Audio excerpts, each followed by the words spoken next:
Moradabad mutton keema biryani 15 ಎಸಳು ಬೆಳ್ಳುಳ್ಳಿ, 2 inch ಶುಂಠಿ, 1 ಕರಿ ಏಲಕ್ಕಿ, 3 ಹಸಿರು ಏಲಕ್ಕಿ, 3 ದೊಡ್ಡ ಚಮಚ ಮೊಸರು, 2 ಚಮಚ ಜಜ್ಜಿರೋ ಹಸಿಮೆಣಸಿನಕಾಯಿ, 1 ಚಮಚ ಸಣ್ಣಗೆ ಹೆಚ್ಚಿರೋ ಕೊತ್ತಂಬರಿ ಹಾಕಿ ನುಣ್ಣಗೆ ರುಬ್ಕೊಂಡು ಅದನ್ನ ಸೈಡ್ಗೆ ಇಟ್ಬಿಟ್ರಕ್ಕೋ. 3 ದೊಡ್ಡ ಚಮಚ ಎಣ್ಣೆ, 1 ದೊಡ್ಡ ಚಮಚ ತುಪ್ಪ ಕಾಯಿಸ್ಕೊಂಡು ಉರಿ ಕಡಿಮೆ ಮಾಡಿ 1 ಉದ್ದಕ್ಕೆ ಹೆಚ್ಚಿರೋ ಚಿಕ್ಕ ಈರುಳ್ಳಿ ಹಾಕೊಂಡ್ರು.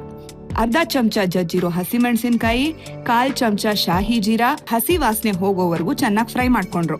ಅದಕ್ಕೆ ಅರ್ಧ ಕೆಜಿ ಮಟನ್ ಕೈಮಾ ಹಾಕೊಂಡು ಚೆನ್ನಾಗಿ ಮಿಕ್ಸ್ ಮಾಡಿ 5 ನಿಮಿಷ ದೊಡ್ಡೂರಿನಲ್ಲೇ ಫ್ರೈ ಮಾಡಿದ್ರು. ಆಮೇಲೆ ರುಬ್ಬಿಟ್ಕೊಂಡಿದ್ರಲ್ಲ ಮಸಾಲೆ, ಅದನ್ನ ಹಾಕೊಂಡು ಮಿಕ್ಸಿ ಜಾರ್ಗೆ ಅರ್ಧ ಲೋಟ ನೀರ್ ಹಾಕಿ ಮಸಾಲೆ ಎಲ್ಲ ಬಳ್ದಾಕೊಂಡ್ರು. 2 ಕಪ್ಪು ಬಾಸ್ಮತಿ ಅಕ್ಕಿ ಹಾಕೊಂಡು ಸಿಮ್ ನಲ್ಲಿ 15 ನಿಮಿಷ ದಮ್ ಹಾಕಿ ಬೇಯಿಸಿದ್ರು. ನೋಡು, ಅಟ್ಟೆಯ ಮುರಾದಾಬಾದ್ ಮಟನ್ ಕೈಮಾ ಬಿರಿಯಾನಿ ರೆಡಿ ಕಣಕ್ಕೋ.